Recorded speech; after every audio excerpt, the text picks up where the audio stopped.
It's time for Lefties Losing It, and sadly it's abundantly clear that the deplorable left has hit rock bottom and started digging. These soulless schools are now using the deaths of more than 100 Texans, using the deaths of young girls in a freak flash flood to, you guessed it, attack Donald Trump.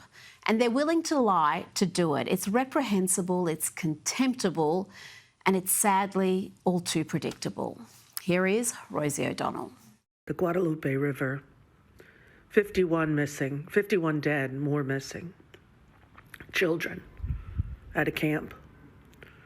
And you know, when the president guts all of the early warning systems and the weathering forecast abilities of the government, these are the results that we're going to start to see on a daily basis, because he's put this country in so much danger by his horrible, horrible decisions and this ridiculously immoral bill that he just signed into law.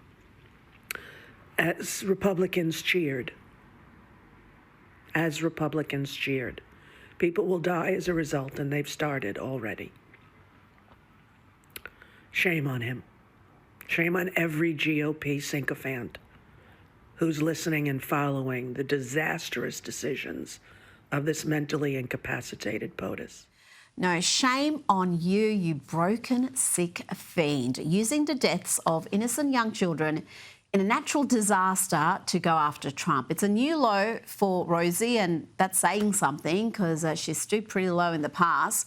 This verifiable lie that the National Weather Service was understaffed due to staff cuts is utter baloney. Indeed, the local office in Texas was overstaffed at the time. It did issue multiple warnings, but tragically it wasn't enough. But Rosie's not alone. There are sadly quite a few on the left trying to weaponise this tragedy to attack Donald Trump. And there are even some celebrating this catastrophic loss of life, including the loss of children's lives, young girls on a camping holiday. And why? Because Texas is a red state and the victims are mainly white. Here is a former appointee to a Houston City Board, appointed by the Democratic Mayor of Houston, Sylvester Turner. Here is Sade Perkins being a contemptible, racist scrote. Camp Mystic is a whites-only girls' Christian camp. They don't even have a token Asian. They don't have a token black person. It is a all-white, white-only, conservative Christian camp. If you ain't white, you ain't right, you ain't getting in, you ain't going, period. And I think that context needs to be said in this matter. Before y'all come at me, before y'all start leaving hate comments on my page about, oh, these are just kids and they don't know no better, the parents of these children who are choosing, and it is a choice in 2025, it is definitely a freaking choice to go into East goddamn Texas and to make a all-white enclave. Of course, she's lying. This is not a whites-only camp, but she feels emboldened to post that callous trash because there's been very little accountability for race baiters in the US in recent years, well, until very recently. This character then went on to compare these young girls dying in a flash flood to illegal immigrants being deported. They want you to have sympathy for these people. They want you to get out of your bed and to come out of your home and to go find these people and to donate your money to go find these people. Meanwhile, they are deporting your family members. Meanwhile, they're setting up concentration camps and prisons for your family members. And I need y'all to keep that in mind before y'all get out there and put on your rain boots and go find these little girls. Honestly, I'm lost for words. How anybody could be that awful is, well, almost beyond belief. There are still little girls lost. There are still bodies that have not been identified. And that's the message from a Democrat-appointed Houston City Board member. And she was in that position up until this year. Now, do you think she reconsidered her comments after further thought? No. She doubled down, and now she's playing the victim.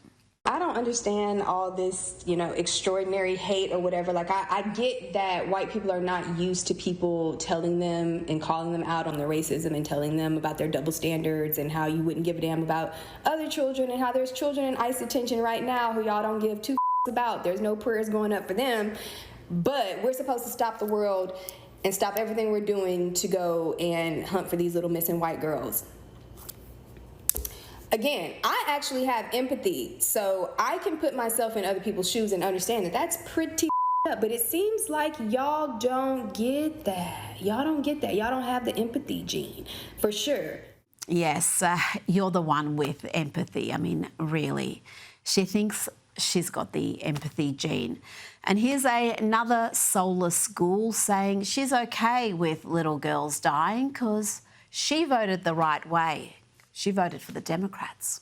Them little girls, them people died because of racism, not politics. Boom, I said it. I don't give a And I said no.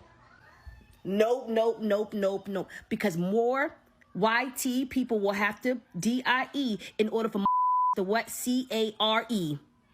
I said what the I said. I don't give a and minds are here with me. We voted the correct way.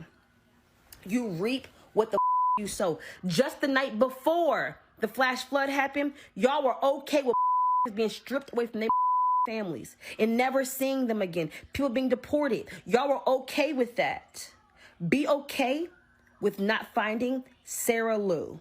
Be okay with not finding Billy. Be okay with never seeing them again. And here is another lowlife saying that if these Texans voted for Kamala, then the kids would be alive. It's a hard pill to swallow, huh? The fact that if you would have just voted for Kamala, that those kids in Texas and all those families in the RVs would more than likely still be alive. But instead you just made fun of her laugh while people were screaming at you that if he was voted in, people were going to die. And look where we are. A bunch of parents who can't protect their own kids. Parents who can't protect their own kids. She actually said that. How can you adequately describe such ugliness, such utter depravity? And talking about depravity, it doesn't get much worse than this. Have a look at this post from a paediatrician in Houston, a woman trusted with the health of young children, who wrote this: "May all visitors, children, non-MAGA voters and pets be safe and dry. Kerr County MAGA voted to gut FEMA. They deny climate change. May they get what they voted for."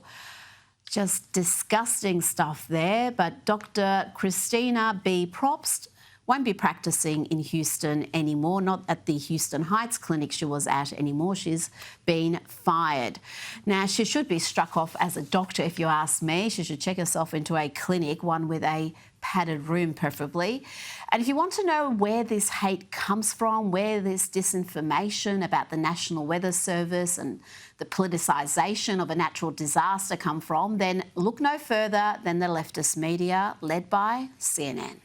The president's mega bill, which he just signed into law, makes cuts and even closes some weather research labs. The Austin San Antonio office is missing a warning coordination meteorologist due to the Trump administration's buyouts. And I'm going to have a lot more on that, the fake news narratives pushed by CNN, ABC, MSNBC and others tomorrow night. But let's now have a look at the inept mayor of LA, the hopelessly incompetent Karen Bass, trying to stop ICE agents doing their job.